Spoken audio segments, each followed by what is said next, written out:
For most of history, progress moved at a human pace. Tools improved slowly, institutions adapted over generations, and individuals had time to understand the world they were born into. Today, this rhythm has collapsed. Systems evolve faster than human attention, faster than human reflection, and faster than human meaning-making. This is not simply a technological shift, it is a cognitive one. When the environment changes faster than the mind can adjust, people stop interpreting reality and start reacting to it.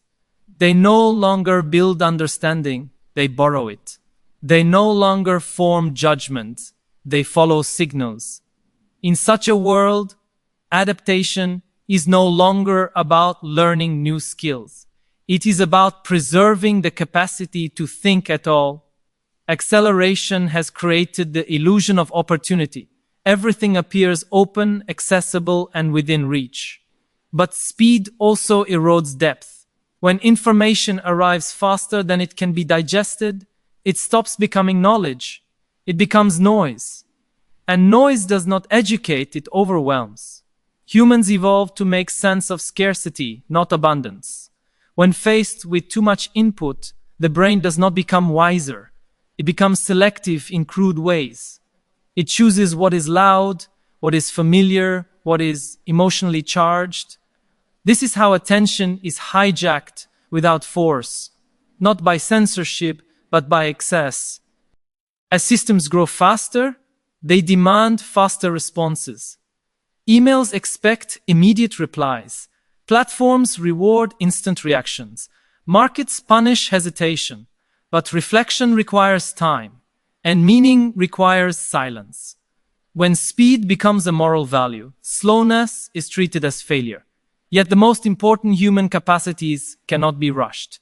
Understanding, empathy, ethical judgment, and long-term thinking all operate on timescales that machines find inefficient. As a result, these capacities are gradually sidelined. Not because they are useless, but because they are unprofitable. This is how replacement begins. Not with machines taking jobs, but with systems redefining what counts as valuable. When success is measured in clicks, likes, and outputs per second, human depth becomes a liability.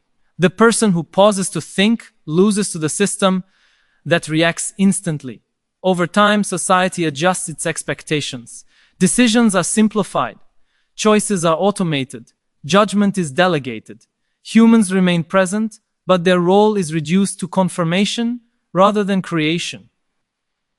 The danger is subtle because it feels convenient. Systems promise efficiency, personalization, and relief from complexity. They offer to decide for you, recommend for you, remember for you. Each small surrender feels harmless, but together they hollow out agency.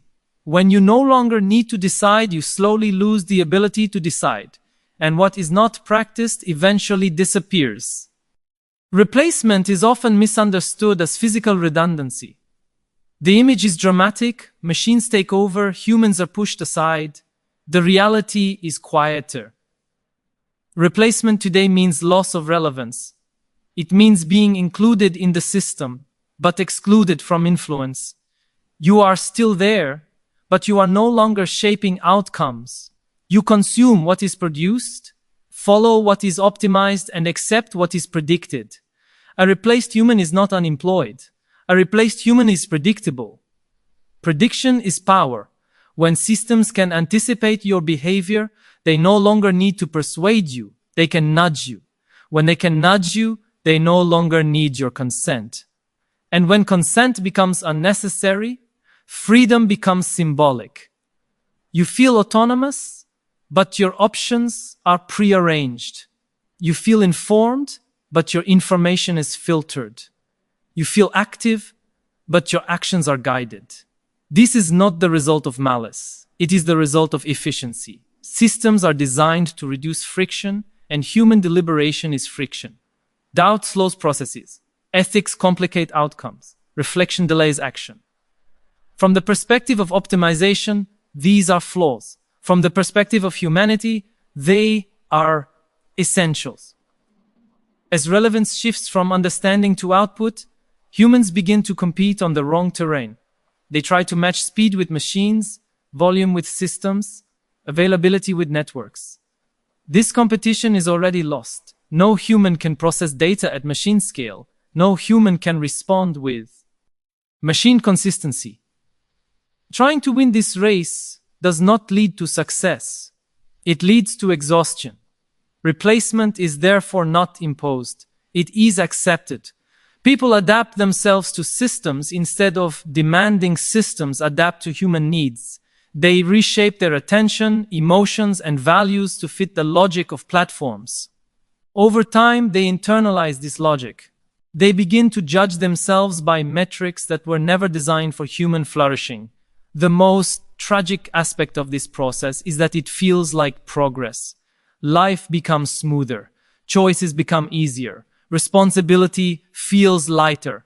But with every layer of automation, something essential is lost. Not skills, but meaning. Not labor, but purpose. When people lose relevance, they do not disappear. They become anxious. They feel replaceable even when they are still employed. They sense that their presence is optional. This anxiety is not irrational. It is the psychological response to being slowly edged out of the decision-making loop. In previous eras, being replaced meant someone else took your place. Today, it means something else takes your role without acknowledging you ever had one. Systems do not compete with humans. They absorb them. They use human behavior as raw material, human attention as fuel, human emotion as data. In this process, the individual is no longer a subject. They are an input. The central question is not whether this process can be stopped. It is whether humans can remain human within it. That requires reclaiming what systems cannot replicate: self-awareness, ethical responsibility, and the ability to sit with complexity without demanding immediate resolution. If progress continues to outpace meaning, societies will not collapse. They will drift into a state where decisions are made efficiently but without wisdom, where outcomes are optimized but not questioned, where people live longer, faster, and more comfortably, yet feel increasingly irrelevant inside their own lives. Replacement is complete not when humans are gone, but when they stop noticing that something essential has been taken from them. The most valuable resource in the modern world is no longer land, labor, or even intelligence. It is attention. For thousands of years, power belonged to those who controlled territory or tools. Later, it shifted to those who controlled machines and capital. Today, it belongs to those who can direct human focus. This shift is subtle, and that is why it is so effective.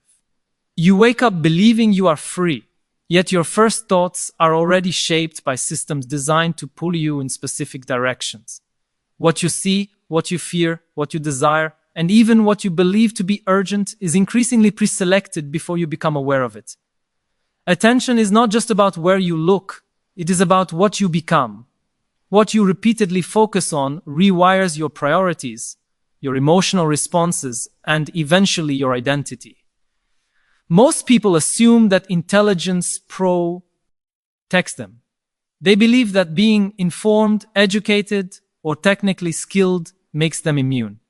But attention is more fundamental than intelligence. A distracted mind cannot use its intelligence effectively. Knowledge scattered across thousands of fragments loses its power. When attention is constantly interrupted, thought becomes shallow, and shallow thought is predictable. Predictability is profitable. It allows systems to anticipate behavior, influence decisions, and reduce human complexity into manageable patterns. This is not achieved through force. It is achieved through convenience, pleasure, and constant stimulation. You are not ordered to surrender your focus. You are invited to give it away, one moment at a time. When attention is fragmented, the self becomes fragmented as well. People begin to experience life as a series of reactions rather than a coherent narrative. They respond to notifications, headlines, and trends, but rarely pause to ask what truly matters. Over time, this creates a population that is informed but directionless, connected but internally empty. The danger is not ignorance. The danger is the loss of depth. Depth requires sustained attention, and sustained attention has become rare. Without depth, people lose the ability to distinguish the important from the trivial. Everything feels urgent, so nothing feels meaningful. Those who understand this dynamic gain immense power. They do not need to convince you with arguments. They do not need to suppress alternative views. They simply need to occupy your attention long enough to exhaust your capacity for reflection. When you are tired, overwhelmed, and constantly stimulated, you are easier to guide. You mistake familiarity for truth and repetition for importance. In such conditions, freedom becomes a performance rather than a reality. You feel autonomous because you are choosing, but you are choosing from a menu designed by others. This leads to a deeper transformation. Humans have always told stories about themselves to make sense of the world. These stories created meaning, values, and social cohesion. Today, many of those narratives are dissolving faster than new ones can replace them. In the absence of shared meaning, people cling to whatever captures their attention most strongly. Outrage, fear, and identity-based conflicts flourish not because they are profound, but because they are emotionally efficient. They capture attention quickly and hold it tightly. Meaning, by contrast, requires patience. It requires silence. It requires the ability to tolerate ambiguity. These qualities are increasingly discouraged by the architecture of modern systems. As attention becomes the primary resource, a new form of inequality emerges. It is not only economic or technological, it is psychological. Some individuals retain the ability to focus, reflect, and choose consciously. Others lose it. This divide determines who shapes the future and who merely reacts to it. The loss of attention is not evenly distributed. It affects those who are constantly pressured to adapt, perform, and stay visible. They are praised for their responsiveness but rarely given the space to think. Over time, they internalize the rhythm of the system and mistake it for their own will. This is where governance quietly shifts. In the past, power relied on laws, institutions, and visible authority. Today, much of it operates below the level of awareness. It shapes habits rather than issuing commands. It influences emotions rather than enforcing rules. When people cannot govern their own minds, external governance becomes effortless. There is no need for coercion when self-control has already been weakened. The most effective form of control is the one that feels like freedom. Governing the mind does not mean suppressing thoughts or emotions. It means understanding them. It means recognizing how easily attention can be captured and redirected. A person who does not understand their own mental processes is vulnerable regardless of how intelligent they are. They may believe they are acting rationally, while their decisions are driven by impulses they did not choose. In such a state, autonomy becomes an illusion. Choices are made, but the chooser is absent. This vulnerability increases as systems become more personalized. The more a system knows about your preferences, fears, and habits, the easier it becomes to influence you without your awareness. The influence does not feel like manipulation because it aligns with what you already tend to do. It reinforces existing patterns rather than imposing new ones. This creates a feedback loop. The more you rely on external systems to guide your decisions, the less you practice making decisions yourself. Over time, the capacity for independent judgment atrophies. The consequences are not only individual but collective. Societies composed of individuals who cannot sustain attention struggle to engage in long-term thinking. They react to crises but fail to address underlying causes. They debate endlessly but rarely listen. Complex problems are reduced to simple slogans because complexity demands patience. When patience disappears, so does wisdom. What remains is noise amplified and accelerated. Yet, this condition is not inevitable. The human mind is adaptable. The same plasticity that makes it vulnerable also makes it resilient. But resilience requires deliberate effort. It requires creating spaces free from constant stimulation. It requires reclaiming silence, not as an escape, but as a tool for understanding. Silence allows thoughts to unfold fully.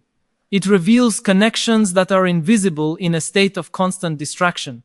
It restores the sense of agency that comes from knowing why you act, not just how. Self-governance begins with attention. Where attention goes, energy follows. Where energy flows, habits form. And habits shape destiny.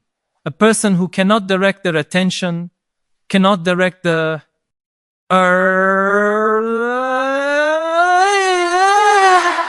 This is why the struggle for attention is not trivial. It is existential. It determines whether humans remain active participants in their own future or become passive components in systems they do not understand. Education, in this context, must be redefined. It is no longer enough to accumulate information. Information is abundant and cheap. What is scarce is the ability to integrate knowledge into a coherent understanding of the world and one's place within it. This requires deep reading, sustained inquiry, and honest self-examination. These practices are inefficient in the short term, which is why they are undervalued. But in the long term, they are the foundation of freedom. Those who learn to govern their minds gain something machines cannot replicate easily. Context. Machines process data, but humans can assign meaning. Meaning emerges not from speed, but from reflection. It emerges when experiences are connected to values, and values are tested against reality. This process cannot be rushed without losing its substance. The future will increasingly favor those who can maintain inner stability amid external chaos, not because they are immune to pressure, but because they understand it. They recognize when their attention is being pulled and choose when to follow and when to resist. They are not constantly available, constantly reactive, constantly exposed. They create boundaries around their mental space, and in doing so, preserve their capacity to think. In a world that constantly demands your attention, the ability to withdraw it selectively becomes a form of intelligence. It is not antisocial or disengaged. It is strategic. It allows you to see patterns rather than fragments, causes rather than symptoms. It allows you to act rather than merely respond. When humans lose the ability to govern their own minds, they do not notice the loss immediately. Life continues. Comfort increases, choices appear abundant. But gradually something essential fades. The sense of authorship over one's own life weakens. People begin to feel that things happen to them, rather than through them. This feeling is often mislabeled as anxiety or burnout, but at its core, it is a loss of agency. Restoring that agency does not require rejecting technology or retreating from the world. It requires understanding the forces at work and choosing how to engage with them. It requires recognizing that attention is finite and treating it accordingly. What you give your attention to today shapes who you become tomorrow, and who you become tomorrow shapes the world you help create. The modern world celebrates speed, faster communication, faster learning, faster decisions. We are told that survival belongs to those who move quickly, adapt instantly, and respond without hesitation. Yet speed has quietly become a trap. Systems now evolve faster than human reflection. And in this race, the human advantage is not acceleration, but awareness. Those who chase speed oft and surrender the very capacity that once made them relevant. The ability to pause, evaluate, and choose with intention. Replacement does not arrive as a dramatic takeover, it arrives as convenience. When systems make decisions easier, humans practice decision-making less. When answers are always available, questions lose their importance. When predictions become accurate, responsibility feels unnecessary. Over time, people do not disappear, they simply stop being essential. They become operators of systems they do not understand and beneficiaries of outcomes they did not choose. The most dangerous illusion of the present age is the belief that intelligence alone guarantees relevance. Intelligence can be measured, optimized, and replicated. Awareness cannot. A mind that understands information but does not understand itself is predictable, and predictability is the raw material of control. Systems do not need to defeat human intelligence. They only need to anticipate it. This is why the central struggle of the future is not between humans and machines, but within the human mind itself. The question is whether individuals can remain conscious actors in environments designed to capture attention and automate choice. When every moment is filled, when silence is eliminated, reflection becomes rare. And without reflection, freedom slowly erodes without resistance. Depth has become countercultural. In a world that rewards constant reaction, the ability to think deeply feels inefficient. Yet depth is the only space where meaning is formed.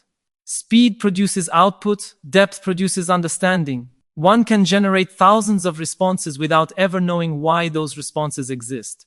A society optimized only for speed may function efficiently while understanding nothing about its direction.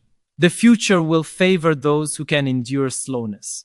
Not because slowness is nostalgic or romantic, but because slowness allows perspective. Perspective reveals patterns. Patterns expose manipulation. Without perspective, individuals confuse urgency with importance and motion with progress. They move constantly yet arrive nowhere. Replacement accelerates when people outsource their inner authority. When values are borrowed from trends, opinions from headlines, and identities from algorithms, the self becomes thin and replaceable. What is easily copied is easily discarded. What is shallow can be simulated. Only depth resists automation. To remain irreplaceable, one must cultivate an inner life that cannot be easily mapped. This does not require isolation from technology, but mastery over one's relationship with it. Tools are not the threat. Unconscious use is. When tools shape perception instead of serving it, humans adjust themselves to systems rather than systems to humans. Attention is the most valuable resource of the 21st century because attention shapes reality. What you attend to becomes your world. What you ignore disappears. When attention is constant, redirected by external incentives, reality fragments. Individuals live in reaction rather than intention. In such a state, long-term thinking becomes almost impossible. Those who control attention rarely need to issue commands. They simply design environments where certain choices feel natural and others unthinkable. Freedom does not vanish. It becomes irrelevant. People still choose, but only from a narrow menu designed for them. Education in this age cannot focus solely on information. Information is abundant. Meaning is scarce. The crucial skill is not knowing more, but understanding what matters. This requires the ability to distinguish signal from noise, truth from repetition, relevance from popularity. These distinctions cannot be automated easily because they require values, not just data. Replacement is most complete when people stop asking foundational questions. Who benefits from this system? What kind of human does this environment produce? What is being optimized and at what cost? A society that does not ask these questions may achieve extraordinary efficiency while slowly abandoning wisdom. The ability to pause is becoming a form of power. Pausing interrupts automatic behavior. It creates space between stimulus and response. In that space, choice becomes possible again. Without that space, humans function as extensions of the systems they use. Conscious choice is not dramatic. It is quiet. It happens in moments when no one is watching and no reward is high. Immediate. It happens when an individual resists the urge to react and instead chooses to reflect. These moments rarely trend, but they determine whether a person remains an author of their life or becomes a character written by others. The future will not announce who is being replaced. There will be no official declaration. Replacement will feel normal, comfortable, even pleasant. People will still be busy, informed, and connected, yet fewer and fewer of their actions will originate from genuine understanding. They will live inside systems that work perfectly while they themselves become optional. The most radical act in such a world is to reclaim authorship, to decide what deserves attention, to choose values deliberately rather than inherit them unconsciously, to accept uncertainty instead of demanding instant answers. These acts do not increase speed. They increase depth. Depth cannot be mass-produced. It requires time, effort, and discomfort. It asks individuals to confront their own assumptions and limitations. This is precisely why it resists replacement. Machines can optimize processes, but they cannot take responsibility for meaning. That burden remains human. Those who survive replacement will not be those who know the most, but those who understand why they know what they know. Not those who react fastest, but those who choose most consciously. Not those who adapt endlessly, but those who know when not to adapt. The future belongs to minds that are present rather than busy, aware rather than informed, and deliberate rather than reactive. In an automated age, consciousness is no longer a philosophical luxury. It is a survival skill.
Um, Sometimes I tell people it's the same way I don't have an elephant. I just never thought about it. I love that. I've never had that response. I'm someone who doesn't have children, and that's just such a wonderful thing to hear. Thank you, Yuval.